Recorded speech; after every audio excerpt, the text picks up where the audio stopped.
Perfecto. Entonces, no, miren, yo les voy a confesar, esto no tiene que ver pues con propiamente los contenidos del libro, pero es que fue lo que lo hizo posible. Y a lo mejor termino con la, pues, o empiezo con la línea que tengo allí prevista para la última diapositiva. Y es que la universidad y nosotros, como comunidad universitaria que somos ya, tenemos que hablarle a la sociedad, ese digamos, y en este momento en particular, sí que tenemos que tender esos puentes. Si Yulder nos hablaba hace un rato de la necesidad de tender puentes entre teoría y práctica, pues sí que tenemos la obligación, hoy más que nunca, de poner estos conocimientos, estas discusiones al servicio de, insisto, de hogares, de comunidades, de organizaciones, de gobiernos. Y básicamente ese fue digamos, como el propósito inicial. Ahora bien, la confesión va por otro lado. Ese, digamos, es como el propósito con el que nació el libro. Pero la confesión pasa por lo siguiente. Esto nace por allá en abril. Nosotros en la universidad tomamos la decisión dolorosa, inédita, de cerrar la universidad. Eso fue el viernes 13 de marzo. Entonces, luego esa semana siguiente, pues nos preparamos, todos nos fuimos a preparar ese camino a la virtualidad. Y, por supuesto, la puesta en marcha digamos, de ese camino hacia la virtualidad generó crisis, para decírselos con toda franqueza. Entonces empezaron a aparecer lamentos, pero ojo, razonables, quejas muy razonables. Y entonces en nuestra Escuela de Humanidades dijimos, pues venga, ¿y qué tal si hacemos como una catarsis colectiva? Y eso arrojó este libro. Ese fue el inicio. Por ahí quería arrancar. Digamos que ahí en abril, ustedes imagínense, pues uno se imagina lo difícil que es estar en la cabeza del rector, pero también es muy difícil estar en la cabeza de un profe que tiene allí al frente 30 estudiantes y estudiantes que dejan de ver a sus compañeros, porque también en el libro escriben algunos estudiantes. O sea, invitamos a la escuela a volcarse a este ejercicio de catarsis. Y este fue el resultado, digamos, esa idea inicial como de poner por escrito eso que estábamos sintiendo. Y entonces esto es lo que les queremos compartir hoy, insisto, una cosa muy introductoria, de hecho son 18 capítulos, entonces, pero algunos de ellos, pues participamos profes de esta maestría y claramente con la cuestión por el comportamiento entre ceja y ceja. Así que, digamos, ese fue el comienzo. Invitamos a varios profes y lo que quiero compartir con ustedes a continuación es justamente eso. Y, digamos, la idea es darle la palabra a cada uno de los profes. Yo creo que con unos 4 minutos, 5 minutos máximo, como con un panorama general, profes, sobre todo para provocar la lectura. Y entonces al final vamos a mirar estos 4 capítulos rápidamente y al final una diapositiva que nos permita interactuar allí y generar pues como reacciones. Entonces, profe Jonathan, contanos de dónde salió tu capítulo. Ok, Adolfo, de nuevo buenas noches para todos. Pues, a ver, ¿por dónde empezamos? Es un capítulo, ¿cómo decirlo?, íntimo. De hecho, yo creo que este libro es muy bonito en el sentido en que todos los autores que participan de él se dan como la oportunidad de usar sus reflexiones académicas y atravesarlas pues con su experiencia vital. Y cada uno lo hizo, digamos, como a su manera, desde sus preguntas y su formación personal. Yo decidí plantear este capítulo de este libro a través de un tema que me ha interesado ya desde hace varios años, que es el de la sabiduría o sabiduría práctica. Y un poco lo que deseo hacer en este capítulo que compartí en este libro es, eh, primero, como mostrar que es necesario hacer una distinción entre decisiones éticas y morales. Y además de eso, mostrar, y creo que eso en algún momento lo vamos a estudiar en conceptos básicos y en otros seminarios en el transcurso de la maestría, que por lo general cuando, por ejemplo, pensamos en intervenciones de cambio de comportamiento, sucede muchas veces que no tenemos razones éticas ni razones empíricas que justifiquen esas intervenciones, incluso pueden llegar a ser prejuicios no reconocidos.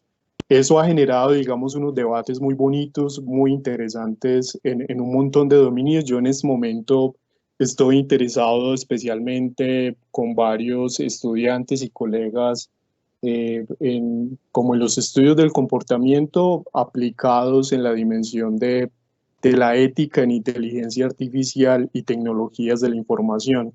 Y un poco lo que intenta mostrar este capítulo es como invitarnos a tomar decisiones éticas en vez de decisiones morales, en el sentido en que los estudios, incluso empíricos, porque hay estudios muy interesantes empíricos sobre la sabiduría, donde han existido investigadores que han intentado, en sus palabras, llevar la sabiduría al laboratorio, tratar de descifrar en qué consiste la sabiduría, cómo es el discernimiento de la percepción cuando se toma una decisión con sabiduría, y de alguna manera lo que se ha reflexionado, y yo intenté como transmitir eso a través de este capítulo, es de nuevo una invitación a tomar decisiones éticas que implican una observación permanente sobre sí mismo. Más adelante, como les dije ahorita, cuando nos demos la oportunidad de conversar como las razones que motivan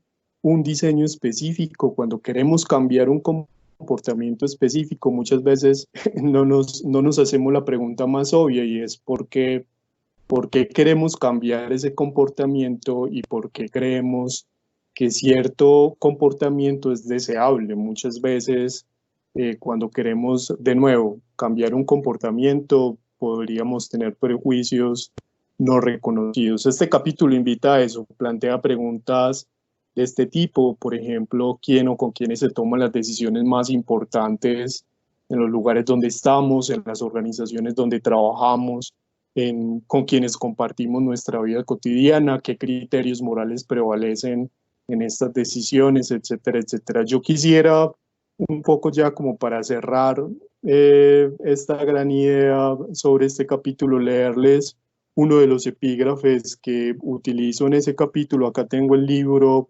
abierto, de hecho la impresión es muy bonita, me gustó mucho. Hace poco pues me llegó por estos lados, ya estaba perdiendo la esperanza de que llegara algún día por estos lados, pero pude pues obtener aquí un ejemplar impreso. Y el epígrafe que les deseo compartir es el siguiente, es una cita Adriano, digamos, en la versión novelada del emperador Adriano que hace Yusenar. Adriano está en crisis y escribe algo como lo siguiente, dice: a veces me pregunto en qué escollo naufragará toda esa cordura, puesto que siempre naufragamos. ¿Será una esposa, un hijo demasiado querido, una de esas trampas legítimas en que caen por fin los corazones timoratos y puros? ¿O será sencillamente la vejez, la enfermedad, la fatiga, el desengaño que nos dice que si todo es vano, la virtud también lo es?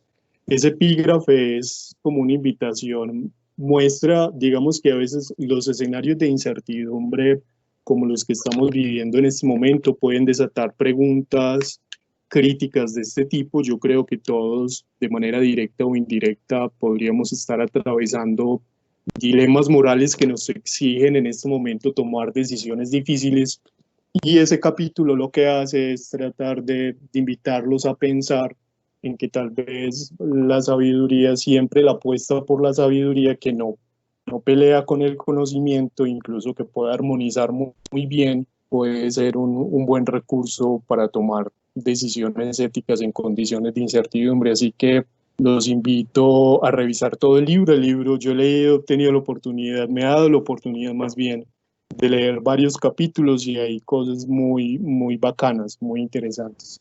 Y bueno, eso es lo que tenía por compartirles en este momento sobre este capítulo, Sabiduría Práctica en Tiempos de Crisis. Compañero Jonathan, muchas gracias. Sigo yo. ¿A qué obedece el orden? Y saben que olvidé mencionar un nombre muy importante en este proyecto. El nombre es Jorge Giraldo. Él pues era nuestro decano antes y fue, digamos, la persona que nos obligó, no mentiras, pues que nos propuso sacar adelante este proyecto. Y él también, digamos, hizo parte, pues, digamos, de esta coordinación editorial del libro. Eh, y fue él quien les dio este orden a los capítulos. Quiero ser breve en este tema, también insistir pues en el componente de desahogo que tenía el capítulo y como lo planteaba Jonathan, también digamos como es una reflexión atravesada como por esa experiencia vital, sí, por eso les ponía por allí la preguntica. Que claro, uno puede a veces albergar esperanzas, pero a veces no. Y por eso quise abordar este tema. Y miren, pues mi terreno de trabajo ha sido, lo podríamos denominar como políticas públicas. Pero digamos, de un tiempo por acá vengo peleando con el término y me siento más a gusto. Ya tendremos ocasión de hablar de ello pues con detenimiento. Me siento más a gusto hablando de decisiones públicas. Y alrededor de eso gira pues el capítulo. Otra, digamos, otra nota, otra glosa tiene que ver con el origen y digamos, el capítulo es elaborado de manera muy libre y ustedes pueden verlo pues en el PDF que está disponible allí en el repositorio de la universidad. Cada autor hizo lo que quiso, literalmente, obviamente con la responsabilidad y plasmando allí sus ideas y su experiencia. Pues bien, yo me alejé, digamos, de esto que a veces uno tiene que estar escribiendo pegado al autor y citando al autor. Entonces tuve allí como me di esa libertad, pero sí debo confesarles que no, se nutre mucho el capítulo de un texto de Daniel Innerarity. Estaba mirando por aquí, se llama Una teoría de la democracia compleja. Yo escuché pues que tenemos varios compañeros de Confama, Confama y AFIT iban a traer a Daniel Innerarity por allá en tiempos antes de pandemia, por allá a finales de febrero, parece otra vida. Y entonces me iba a perder la lectura del libro. Finalmente Innerarity no pudo venir, pero es un libro muy valioso, insisto, una teoría de la democracia compleja y que en el fondo enfatiza este concepto. Y ustedes van a ver cada vez que hable con ustedes, les voy a hablar de una persona que es, digamos, como mi autora de cabecera, que se llama Elinor Ostrom. Pueden, en ese módulo que vamos a tener, pueden olvidarlo todo, pero que no se les olvide que vamos a hablar de Elinor Ostrom. Y Elinor Ostrom enfatiza mucho en esta noción de autogobierno. Entonces, simplemente lo que quiero enfatizar allí es que a pesar que el gobierno, como que la primera acepción nos remite como a los asuntos públicos, pues el capítulo hace énfasis en que no necesariamente estamos hablando de los asuntos públicos. De allí la necesidad de hablar de decisiones colectivas. Es decir, una política pública en principio nos remite, no sé, al escenario de un consejo, al escenario de un documento, llámese pues acuerdo, llámese ordenanza. Sin embargo, hablar de decisiones públicas nos remite a lo que en esencia constituye una política pública, que es la participación de muchos actores, que es la participación de muchas personas y por eso ese plural. Y en ese plural, pues hay otros actores, no solamente, digamos, los gobiernos, también empresas, también academia, también organizaciones sociales. Y en ese sentido va, digamos, como la reflexión alrededor del gobierno, que el gobierno también, no solo de los asuntos públicos, no solo, digamos, del sector público, sino también en las organizaciones privadas, requiere pasarle revista a estas nociones. Yo lo pongo allí como una agenda de investigación y de entrada, pues ya tendremos, insisto, ocasión de precisarlo, pero como que las preguntas, o mejor, la hipótesis gira en torno a esto, como qué papel cumple el autogobierno. Cuando decimos por qué nos comportamos como nos comportamos, a menudo acudimos a reglas formales, a menudo acudimos a jerarquías y decir, bueno, no, ¿qué es lo que nos dice el reglamento? ¿Qué es lo que nos dice la junta directiva? pero en la práctica, y estoy seguro que ustedes saben de esto mucho más que yo, en la práctica hay arreglos informales. En la práctica hay esto que aparece allí en los círculos, unos criterios por medio de los cuales nosotros podemos explicar por qué nos comportamos como nos comportamos. La proximidad, la prosocialidad, entendida como tener en cuenta o tomar en consideración la suerte de otros, la informalidad, que a menudo y pues y en muchas ocasiones tiene una faceta negativa sin duda, pero también a menudo ofrece elementos de respuesta para llegar a acuerdos, para efectivamente darle forma a ese autogobierno. Y yo cierro el capítulo justamente como con esa frase que está allí al final, porque, y también se los dejo allí como para que luego lo precisemos, digamos como la necesidad, esta maestría en particular habla de cambio social. Esta maestría habla de, bueno, cuáles son los obstáculos que solemos, digamos, ponerle al cambio social. Y lo que estamos viendo en estos días es que hay muchas cosas superadas, que de un momento a otro descubrimos que podíamos cambiar los hábitos, contrario a, no sé, a otras corrientes que nos dicen ustedes se tienen que tomar meses, años para cambiar un hábito, descubrimos, no sé, yo lo digo francamente, yo aprendí a lavarme las manos pues en marzo, y así por el estilo, y ahora salimos a la calle con un tapabocas, con suerte bien puesto. Y en fin, estos cambios que nos está aleccionando, digamos, estos tiempos nos permiten decir, se puede cambiar, se puede generar el cambio social. Y sin duda, esos serán temas de trabajo a lo largo de estos 3 semestres. Dejo hasta ahí mi intervención y le doy la palabra, es el capítulo que sigue, al profesor Silva Jaramillo.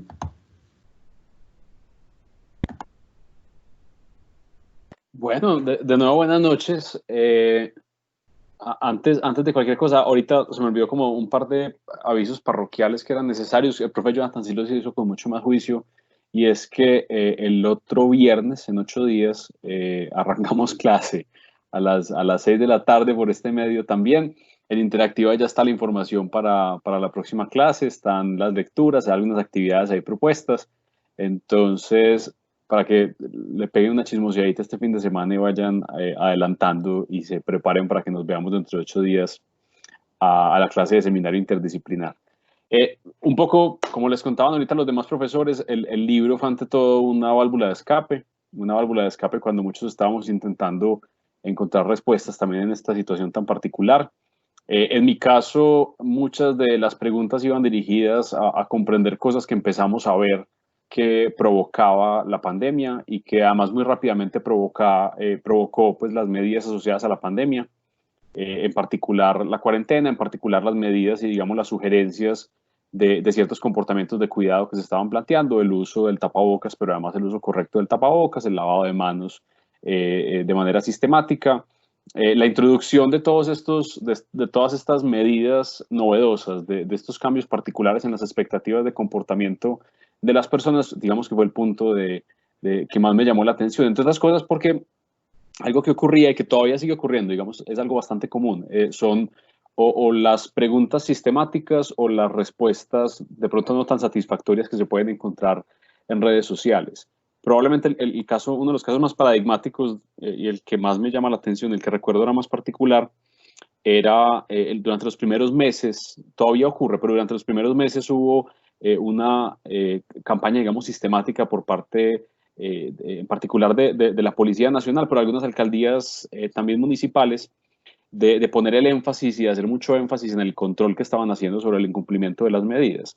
Entonces había como grandes titulares, digamos, la imposición de comparendos por el incumplimiento de la cuarentena, por ejemplo, o el hecho de que se prácticamente capturaban personas porque estaban incumpliendo esas medidas. Hay una foto hermosa que está por ahí dando vueltas en redes de una fiesta que interrumpió la policía hace un par de semanas y a los participantes de la fiesta los pusieron pues enfrente y les tomaron la foto completa con la consola enfrente como si fuera pues un arma incautada.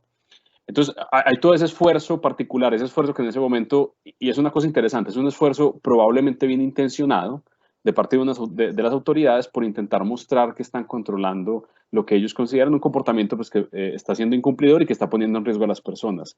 Entonces, una de las preguntas ahí muy sistemáticas es, bueno, ¿y será que de pronto no el control, sino la forma como cuentan ese control será lo más conveniente para promover el cumplimiento de ese mismo comportamiento que queremos promover. Y digamos que revisando un poco lo que se ha conversado, digamos, lo que la literatura nos plantea, lo que la experiencia ha planteado, lo que las investigaciones han señalado, pues encontramos que pues, de pronto no es la mejor manera que mostrar y que titular, como lo hizo el colombiano hace un par de meses, que en Medellín se ponía un comparendo por incumplimiento de cuarentena cada 36 horas. Primero era probablemente casi engañoso respecto a la magnitud del incumplimiento de las medidas, y probablemente iba a incentivar que más personas pensaran que el incumplimiento era generalizado y que por tanto pues no había mucho sentido en cumplirlo, y eso pues digamos nos presentaba con una situación muy particular que es un problema en términos prácticos de acción colectiva. Entonces mi capítulo lo que hace es partir de esas preocupaciones de estas de cómo se introducen estas medidas y cómo se introducen estos cambios en expectativas comportamentales en los ciudadanos, y en intentar ver qué nos dicen los estudios del comportamiento respecto a esos cambios. ¿Por qué puede ser aparentemente tan difícil que la gente se lave las manos cada 2 horas? Y si hay alguna respuesta o alguna posibilidad de que esto sea, digamos, que se haga un poco más sencillo. Y entonces ahí pues uno va a encontrar varias experiencias en países como India para intentar promover el lavado de manos en localidades donde había una alta incidencia de enfermedades intestinales, simplemente con un asunto de ubicación y pequeñas campañas educativas. Y a la vez también va a ser interesante ver la razón por la cual las personas tienen dificultades o se van a encontrar con obstáculos particulares a la hora de usar el tapabocas de forma correcta. En este momento, en los bajos mundos de la cultura ciudadana hay una discusión absolutamente álgida por ver cómo le llamamos al tapabocas para ver que la gente se lo ponga sobre la nariz. En Bogotá hay un par de propuestas que no voy a comentar porque no me gustan mucho, pero en particular mascarilla parece ser un poco la aproximación más popular. Entonces, ese tipo de conversaciones son bastante relevantes y terminaron pues influyendo un poco lo que pasó en el capítulo. Ahora, eso también iba un poco influenciado porque, y esto pues hace parte un poco de la presentación ahorita, creo que lo dejé de lado, el interés particular y personal sobre la participación acá va muy enmarcado a las agendas de cultura ciudadana. Antes de estar aquí en la universidad durante este año, yo trabajaba en la administración municipal, en la Secretaría de Cultura, y digamos que de ahí también salieron y partieron muchas de las preguntas que han llevado al recorrido académico y a la preocupación docente por encontrar algunas respuestas. En términos relativamente generales, eso es lo que tiene el capítulo. Profesor Silva, muchas gracias. Entonces vamos con nuestra coordinadora de la maestría, con un capítulo muy bonito, muy auténtico. Profe, María Antonia. Bueno, pues yo les cuento que yo decidí tomarme este capítulo de una forma muy distinta a lo que generalmente hago. Cuando llegó la invitación a escribir el capítulo, yo estaba escribiendo un capítulo precisamente de cómo abordar el problema de esta pandemia desde la medicina comportamental, y entonces claramente dije yo no lo voy a tomar así, sino que decidí tomarlo desde mi otro lado de trabajo, que es la psicología clínica. Pero no lo quise escribir desde la teoría, sino que lo quise escribir desde quién soy yo. Y pues realmente uno de los valores más importantes que para mí me ha dado el ser una psicóloga clínica, pero además de eso creo que también mis procesos personales, es descubrir que la vulnerabilidad es una de estas características a las que le tenemos mucho susto las personas, o creemos que es una mala característica. Normalmente cuando hablamos de ser débil o vulnerable, a las personas claramente les parece o la valoramos negativamente, pero yo quise pues simplemente hablar de el pedazo que yo le veo positivo a la vulnerabilidad. Y pues mi capítulo realmente es una reflexión personal que hice precisamente desde ese 13 de marzo que salimos de la universidad, y fue hacerme la pregunta que me hice ese día, y fue empezar a recorrer lo que había pasado en mi última semana en la vida normal, con quién había compartido, con quién había estado, de qué había hablado en las clases, en qué me había gastado mi tiempo y en qué no. Y entonces claramente mi capítulo pues es una reflexión acerca de que este para mí es un momento muy importante, porque claramente lo que hoy en día las estrategias con las que cada uno de nosotros está afrontando este momento hacen parte de los aprendizajes personales que cada uno de nosotros ha tenido a lo largo de su vida. Y en ese sentido, para mí, este es un momento de darle sentido a muchas cosas que quizás pues no se lo había dado en el valor que tenía. También para mí hay algo que es fundamental y es que yo le tengo mucho susto a veces a las discusiones que tenemos desde los porqués, porque nos pasamos pensando, pero esto por qué pasó, pero por qué estamos en esta situación, y aunque entiendo el valor del porqué, creo que a veces es muy importante mostrarle a las personas, precisamente desde la psicología clínica, quizás esa es mi labor, que hay dos preguntas que vale la pena hacerse, y es ¿qué estamos viviendo y para qué lo estamos viviendo? El qué desde una actitud curiosa, que precisamente creo que hace parte de esa primera parte de lo que veremos cuando estemos en la materia de diseños de intervención, de conceptualizar la conducta. Pues bueno, para mí era preguntarnos el qué, o sea, qué estamos viviendo, cómo está pasando, y creo que este momento nos ha permitido a veces simplemente observar las dinámicas de nuestras casas, de nuestras unidades, el estar en el balcón y ver cómo ocurre pues, lo que está ocurriendo en nuestros lugares y hasta en la naturaleza. Pero también un para qué, porque claramente sí soy una persona y sé que mis compañeros lo han descrito de forma muy fuerte. Yo tengo un sesgo muy optimista que se vio además en la pregunta que acaba de hacer Adolfo en el Forms. Yo tengo un sesgo muy optimista, pero yo siempre he pensado que hay que buscar ese para qué, o sea, qué podemos aprender de las situaciones, especialmente porque estoy convencida de que claramente no es que tengamos que comportarnos como la historia nos condena a comportarnos, sino que claramente podemos aprender de las situaciones, reflexionar y aprender a comportarnos de la forma que sea más funcional en el momento. Entonces, mi capítulo es un capítulo completamente personal, en el que termino además hablando, creo que de algo que para mí también es fundamental y que quizás es la otra cosa a la que en este momento estoy trabajando, y es el estigma de los trastornos mentales. Yo precisamente en el capítulo hablo de un momento en el cual yo también hice parte de esos episodios depresivos y que me lleva a que uno de mis diagnósticos sea el de trastorno depresivo mayor, pero que precisamente, a diferencia de lo que pasa con muchas personas, yo lo llevo con mucho orgullo porque creo que me ha permitido aprender de él y entender el valor que tiene la vulnerabilidad para mí. Y esa es mi reflexión en el capítulo.